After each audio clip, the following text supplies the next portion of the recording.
Hello, welcome to my YouTube channel. ഇന്ന് ഞാനിവിടെ തയ്യാറാക്കാൻ പോകുന്നത് ഒരു തന്തൂരി ചിക്കനാണ്.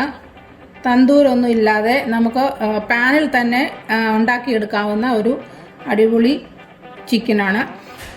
നമുക്ക് നോക്കാം ഇതെങ്ങനെയാണ് തയ്യാറാക്കിയെടുക്കുന്നതെന്ന്. അതിലേക്ക് ആവശ്യമായ സാധനങ്ങൾ ഞാനിവിടെ ഒരു 1.5 കിലോ ചിക്കൻ എടുത്ത് വെച്ചിട്ടുണ്ട്, കഴുകി വൃത്തിയാക്കിയത്. ഇതിൻ്റെ അകത്തുനിന്ന് ഞാൻ ഇതിൻ്റെ കാലും എടുത്തിട്ടുണ്ട്, പിന്നെ അതിൻ്റെ തുടഭാഗം കൂടി എടുത്തിട്ടുണ്ട്. അത് ഞാൻ ഇങ്ങനെ ഒന്ന് വരഞ്ഞ് എടുത്തിട്ടുണ്ട്. ഇങ്ങനെ ചേർക്കുന്നത് അതിലേക്ക് മസാലയെല്ലാം പിടിക്കാൻ വേണ്ടിയിട്ടാണ്. പിന്നെ അതിലേക്ക് ആവശ്യമായത് 2 സ്പൂൺ മുളക് പൊടി, ഒരു 1/2 സ്പൂൺ മഞ്ഞൾപ്പൊടി, കുറച്ച് നാരങ്ങ, പിന്നെ ഉപ്പ്, പിന്നെ 1 കപ്പ് തൈരാണ് ഞാനിവിടെ എടുത്തേക്കുന്നത്. പിന്നെ ഒരു ചിരട്ടയുടെ ഒരു ചെറിയ കഷ്ണം. ഇത് ഞാൻ ഒന്ന് പുകച്ചാണ് ഇത് എടുക്കുന്നത്. തന്തൂർ ചെയ്തെടുക്കുന്ന അതേപോലെയുള്ള ഒരു ടേസ്റ്റും മണവും ഒക്കെ വരാൻ വേണ്ടിയിട്ടാണ് ഇത് ഞാൻ പുകച്ചെടുക്കുന്നത്. അപ്പോൾ നമുക്ക് നോക്കാം ഇതെങ്ങനെയാണ് ഒന്ന് തയ്യാറാക്കി എടുക്കുന്നതെന്ന്. അതിനായിട്ട് ഞാനിതൊന്ന് മാരിനേറ്റ് ചെയ്യാൻ പോവാണ്. ഈ മുളക് പൊടിയും മഞ്ഞൾപ്പൊടിയും ഉപ്പും കൂടി ഞാൻ ഇതിലേക്ക് ആഡ് ചെയ്ത് കൊടുത്തു. പിന്നെ നമുക്ക് ഈ തൈര് ഇതിലേക്ക് ആഡ് ചെയ്ത് കൊടുക്കാം. പിന്നെ അടുത്തത് ലെമണാണ്. അത് ഞാൻ ഇതിലേക്ക് കുറച്ച് ലെമൺ ജ്യൂസും കൂടെ ഒഴിച്ച് കൊടുത്തിട്ട് നന്നായി ഇതൊന്ന് മിക്സ് ചെയ്തെടുക്കാം. ഇത് നന്നായി എല്ലാത്തിലും ഒന്ന് പിടിച്ച് ഇരിക്കാൻ വേണ്ടിയിട്ടാണ് ഞാൻ ഇങ്ങനെ ചെയ്യുന്നത്. നന്നായി മിക്സ് ചെയ്ത് ഇതെല്ലാം ഇതിൻ്റെ സൈഡിലും ഇൻസൈഡിലെല്ലാം ഇതൊന്ന് നന്നായി തേച്ച് പിടിപ്പിക്കണം.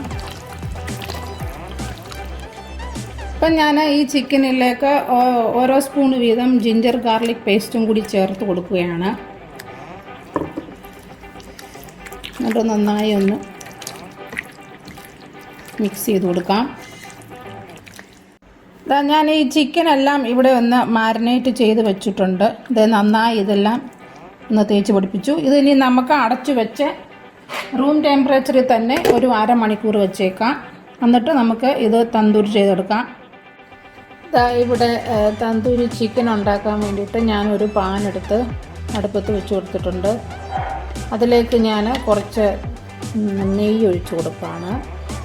നെയ്യുടെ കൂട്ടത്തിൽ തന്നെ 1 സ്പൂണ് സാധാരണ ഓയിലും കൂടി ഒഴിച്ച് കൊടുക്കുകയാണ്.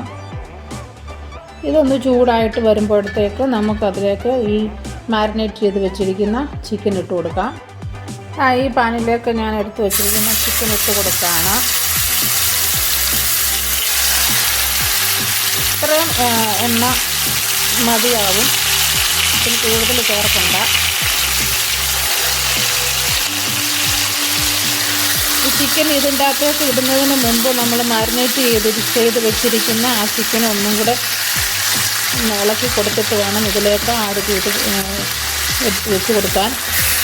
അപ്പം ഞാനിപ്പം ഇതിൻ്റെ അകത്തേക്ക് ഇത്രയും എടുത്ത് വെച്ച് കൊടുത്തിട്ടുണ്ട്. അതൊരു 2 മിനിറ്റ് കഴിഞ്ഞിട്ട് നമുക്ക് തിരിച്ചിടാം. പക്ഷേ ഇത് നമ്മൾ അടച്ച് വെച്ചല്ല ഇത് ചെയ്യുന്നത്. അടച്ച് വെച്ച് കഴിഞ്ഞാൽ ഇതിൻ്റെ ജ്യൂസ് എല്ലാം അങ്ങ് പോകും. അതുകൊണ്ട് നമ്മൾ തുറന്ന് തന്നെ വെച്ചിട്ട് തന്നെ എടുക്കണം. ഇതിവിടെ ഒരു 5 മിനിറ്റ് കഴിഞ്ഞിട്ടുണ്ട്. ഞാനിതൊന്ന് തിരിച്ചിട്ട് കൊടുക്കുകയാണ്.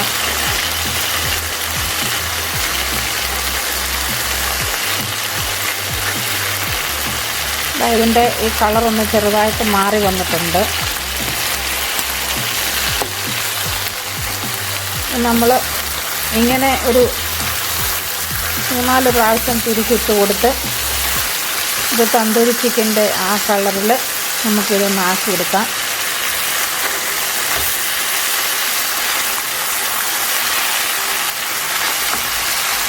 അങ്ങനെ നമ്മുടെ ചിക്കനെല്ലാം ഇവിടെ തിരിച്ചിട്ട് കൊടുത്തിട്ടുണ്ട്. ഇനി നമുക്ക് ഇതുപോലെ തന്നെ എല്ലാ ചിക്കനും തിരിച്ചും മറിച്ചിട്ട് കൊടുത്ത് ഒരു 10 മിനിറ്റോളം എടുക്കും ഇതൊന്ന് റെഡിയായി വരാൻ വേണ്ടിയിട്ട്. അങ്ങനെ ഒന്ന് ചെയ്ത് കൊടുക്കാം.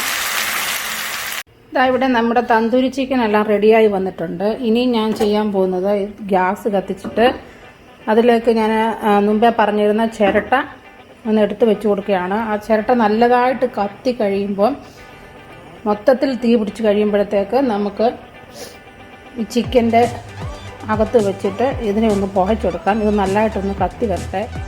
ചിരട്ട ഇല്ലാത്തവർക്ക് ചാർക്കോൾ ഉപയോഗിക്കാം, അങ്ങനെ ഇത് തയ്യാറാക്കാം. ഇത് പുകച്ചിട്ട് അങ്ങനെ തന്നെ ചെയ്യാം. ഈ സെയിം ടേസ്റ്റ് തന്നെ വരും, മണവും എല്ലാം നല്ലതായിട്ട് സെയിം തന്നെയാണ്. ഈ ചിക്കൻ ഇവിടെ ഗ്രില്ല് ചെയ്തത് ഞാൻ ഈ ഒരു ബൗളിലൊക്കെ വെച്ച് കൊടുക്കുകയാണ്. പിന്നെ ഇതിനകത്ത് ചേരുന്ന എല്ലാ ചിക്കനും ഇങ്ങോട്ട് വെച്ച് കൊടുക്കാം. ഇതെല്ലാം നമുക്ക് പുകച്ച് വരുന്ന കഴിയുമ്പോഴത്തേക്ക് നല്ല അടിപൊളി ടേസ്റ്റാണ്. അതിന് നമുക്ക് കടയിലൊന്നും പോകേണ്ട കാര്യമില്ല, നമുക്ക് വീട്ടിൽ തന്നെ തന്തൂരി ചിക്കൻ ഉണ്ടാക്കി കഴിക്കാം. ഇതാ ഞാൻ ഇതിൻ്റെ നടുക്ക് ഞാൻ എടുത്ത് വെച്ചിരുന്ന ചിരട്ട കരിച്ചത് വെച്ച് കൊടുത്തിട്ടുണ്ട്. പിന്നെ ഞാൻ അതിലേക്ക് കുറച്ച് എണ്ണ ഒഴിച്ച് കൊടുക്കുകയാണ്. ആ എണ്ണയുടെ സ്മോക്ക് വരുമ്പോഴത്തേക്ക് നമുക്ക് ഇത് അടച്ച് വെച്ച് കൊടുക്കാം. ഇതിന് ഒരു 10 മിനിറ്റ് ഇവിടെ ഇരിക്കട്ടെ. അത് കഴിഞ്ഞിട്ട് നമുക്ക് ചിക്കൻ സെർവ് ചെയ്യാം. ഇപ്പോൾ ഇവിടെ 10 മിനിറ്റ് കഴിഞ്ഞിട്ടുണ്ട്. ഞാൻ ഈ ചിക്കൻ ഒന്ന് തുറന്ന് നോക്കുകയാണ്. ഇതാ നല്ല പുകയൊക്കെ വരുന്നുണ്ട്, നല്ല മണമുണ്ട്. ഇത് റെഡി ആയിട്ടുണ്ട്. നമുക്ക് അങ്ങനെ ഇവിടെ നമ്മുടെ അടിപൊളി തന്തൂരി ചിക്കൻ റെഡി ആയിട്ടുണ്ട്. ഇതെല്ലാവരും ഒന്ന് ട്രൈ ചെയ്ത് നോക്കിയിട്ട് ഫീഡ്ബാക്ക് അറിയിക്കണം. കമൻറ്റ് ചെയ്യാനും സബ്സ്ക്രൈബ് ചെയ്യാനും ഷെയർ ചെയ്യാനും മറക്കരുതേ. Thank you for watching.